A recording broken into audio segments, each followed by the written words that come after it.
Okay, so,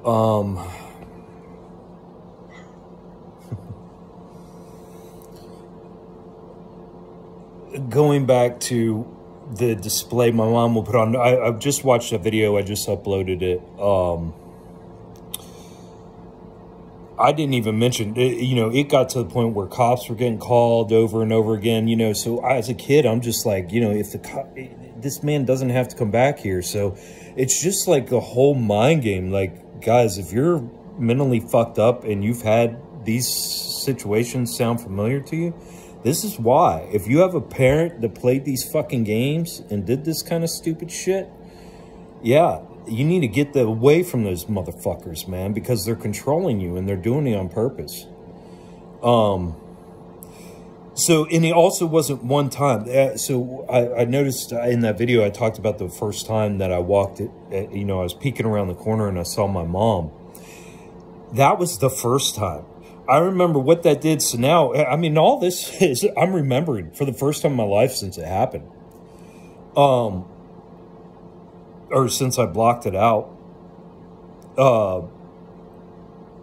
It gave me confidence because the next time that happened, and I was with my brother in the other room, I remember, being more like, Jeremy, it's all right. Don't worry about this shit. It's all right. Here, let's do this. Let's do that.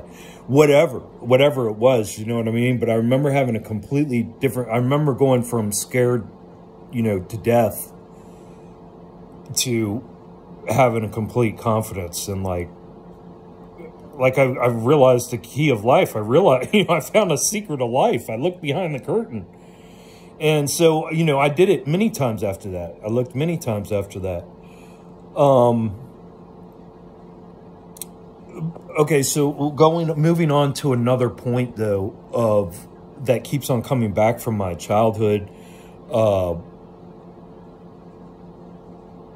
is how my truth would be told to me. That was so wild, so extreme, so scary. I mean, that's really like, you want to break somebody down, you show them a cup and tell them that that's a dinner plate, and you make them repeat that until that's what their story is. I mean, that's sick, man. I mean, like that hurts me inside. Just thinking, like my stomach is hurting right now. I'm getting pains. I'm getting physical pains right now.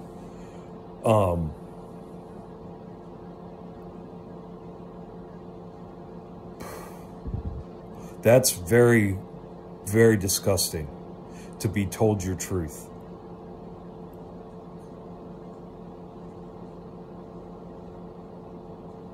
Constantly. And I would be made to write it. I would be made to write like thousands of times, right over, a sentence, thousands. It wasn't normal. I mean, for me to have to write something 100 times that day over and over again wasn't unnormal. I mean, fuck, okay. That's how I took life. I mean, I literally was such an obstinate motherfucker. I got to a point of being so obstinate because it was like she had beat me down so badly that there was no more beating down. Like it was enough. She was going to have to kill me. If she wanted anything in me to concede anymore, she was going to have to kill me. And what that point was for me was, it wasn't bottom. Like I kept this little secret self, my soul, my real true essence, was always there. And I hid it. It has been guarded by just an exuberant, brash, extroverted, bring it on, come fuck with me, alpha wall, And it started then, I don't know, 14, probably after the second time I ran away. I don't even know, man. But yeah, it was just where I'll take, what punishment do you got? What do I got to do today? I got to fucking, I mean, it was unreal, guys. I was a slave. I was a slave. And my brother's life when I left, you know, I think about this too. My brother's life when I left, that is so strange, dude. Because all of a sudden they were going on vacations with family. They did all kinds of things. Like in a very short amount of period of time. And then all of a sudden my mom would, because then I was in the military a couple years later and my mom was getting married. So that's what I'm trying to say. Like my whole family tries to act like they were there. My mom had cut everybody out. Nobody was there. There was a time period where, you know, like I said, we were going to my grandfather's house in North Carolina on vacation. That was when my stepdad was still there. We did that for like 4 or 5 years in a row for like a week. We'd go on vacation down there.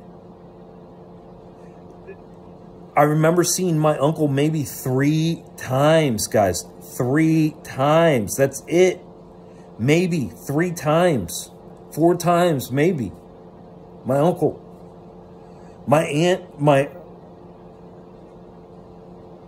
I saw here and there. My uncle's wife brought my other cousins. So I have 2 other cousins. And we used to babysit them. My mom used to babysit. Yeah, right. My mom didn't babysit shit. My mom didn't lift a finger. My mom was a lazy motherfucker. Everybody who said my mom was hardworking, I'm like, what the fuck? Like I said, my mom got a job right before, like, I think, from what I can remember, the only job my mom had, she might have had one at Martin's earlier. I don't know. But my mom's life was so cush. My mom never split any wood. My mom never carried any wood. My mom never took care of dogs. My mom never, we bred dogs. That's how we made money. We bred dogs. Me and my brother took care of the dogs. It was a filthy fucking mess. It was sad. It was a very extremely sad situation for a bunch of sick German shepherds that we bred the fuck out of. It was disgusting. But me and my brother were kids. We didn't have any guidance in anything. Except for some crazy bitch fucking creating our world for us.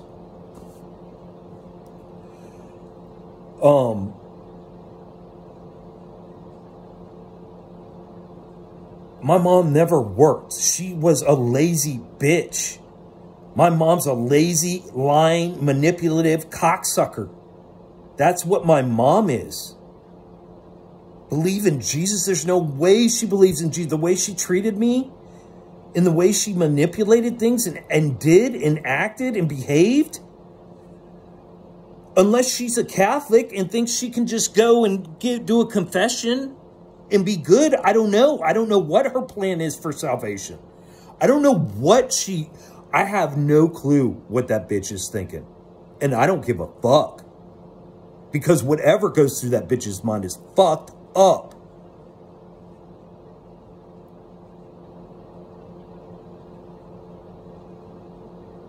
My mom didn't do dick. She didn't homeschool me and my brother. Me and my brother homeschooled ourselves. I helped homeschool we raised our sister. I mean, it's fucking ridiculous. My mom didn't do dick. Nothing. Nothing. She was a lazy hypochondriac fucking narcissist. That's what my mom was. What she did when I left, it was a very quick turnaround, dude. Like, she must immediately let other family members in. They started going on vacations. They started doing things together. This was all like immediate after I left. After no family contact, dude. To run away at 16, I had to drop. My aunt had come to visit. I had been grounded for like a year and a half. My aunt had come to visit with my little cousin at that time. So it was my 2 older cousins that I grew up with, you know, that we grew up with as little kids. And then my aunt ended up having more kids like my mom did. So her daughter her daughter carried this, you know, Coach purse, you know, this $1,000 Coach purse with her. So I had written up this letter previously, and I had slipped it into my little cousin. She was only like 4 at the time. I slipped it into her purse, and I said, hey, honey, I said, make sure you give that to mommy, okay? Because she loved me. I mean, me and her were really close. And, you know, anytime she saw me, she really, you know, she loved being around me. Because I was good with kids. Because that's all I did. I raised kids and dogs, and that's it. That was my childhood. You know, and watching some crazy bitch act for Academy Awards and ruin my life and beat the fuck out of me. That was my childhood.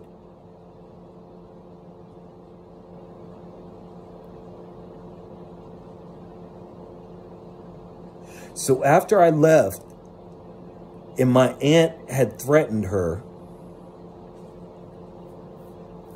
and again, I had only told my aunt, hey, remember that one time when I was... And she goes, that was your mom? I said, yeah, that was it. Nothing else was asked about abuse. I never went to a counselor. I never got any guidance. I never got any help. I never got any therapy. Mind you, my cousins, the 2 cousins, her daughter and son, the one my male cousin I almost killed in that car accident, and my female cousin I called a bitch and threw in the closet before I left. They had been in therapy and seeing counselors since they were little. Like since they were 5, 6 years old. I wasn't offered any of this. None of this. They tried to get me to go to high school and then to coach a lacrosse team. Like help coach, like things to keep me busy. And I ended up doing nothing but getting in trouble for 6 months and causing chaos. And then running away. And then everybody wrote me off. That's what I'm saying. I was never given a chance. Nobody gave a fuck. I'm a gutter rat. I'm a gutter rat that should be dead.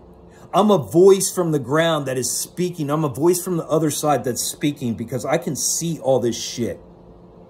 I can see it through all these games that all these cocksuckers are playing. Because I've been through them all.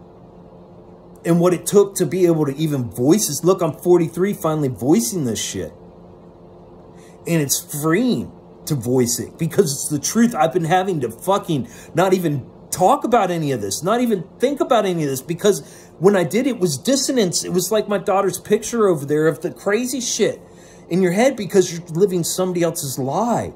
And you've got to try to remember other people's fabrications and stories. And it took brain injuries, and it took all of this trauma that I've been through and getting to this point where I'm completely burnt out and my nervous system's shot and everything's gone. And all I have left is my common sense and my breath.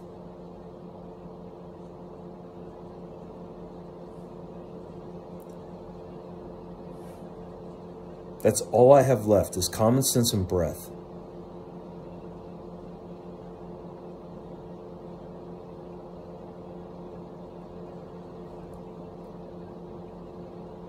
But what this woman did is disgusting. So she freaked out. So when I moved, so I never got any help from my rich, completely ridiculously wealthy family. Okay? I had a roof over my head for a little while. I had a nice Saab, brand new Saab that I was able to drive for a few months till I fucking totaled it and almost killed 3 people. You know what I mean? But I never got any help. I got written off 6 months later. I not only did I not get help once my abuse was known, not did I not get offered any help. I got written off 6 months later when I acted out and did bad things. Instead of receiving any help then, I got written off again. More shame, more guilt. There's a pattern with this family. It's called shame and guilt. You look at those text messages from before. Why is all this shame and guilt? Everybody wants me to shut the fuck up. Nobody wants me to talk. Richard, go back to work. Richard, shut the fuck up. Richard, why are you disturbing things? Richard, why are you saying bad things about people? Nobody wants the truth out. I've been trying to say this shit, guys. I had billionaire family members that didn't even offer me mental services whenever I fucking obviously needed it from abuse that I suffered under family. I mean, this is crazy. This is nuts. And I've felt like I cannot even mention this. And I'm finally able to say this because I don't give a fuck. Because if there was any help coming, it would have came by now. And any help coming from those cocksuckers now, they can fuck off.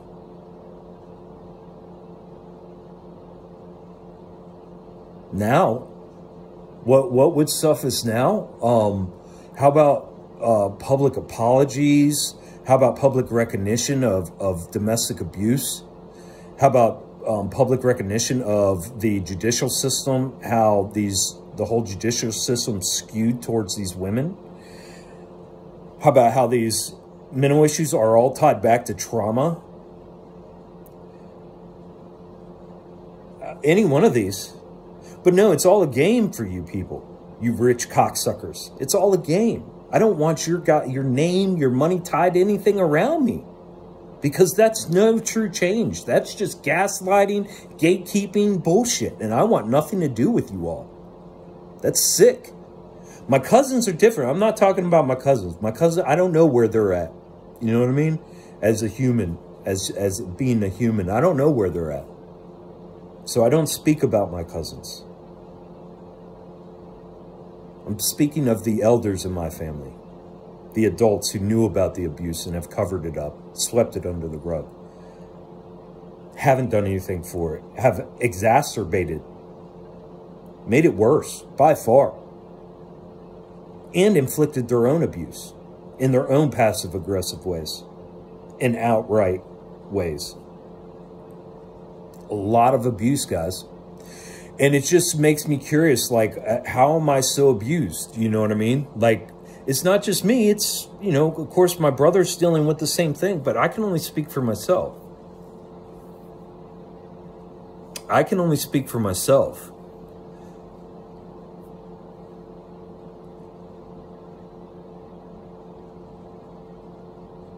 And I know as I'm untangling this isn't right. And it needs to be talked about. And it needs to be acknowledged.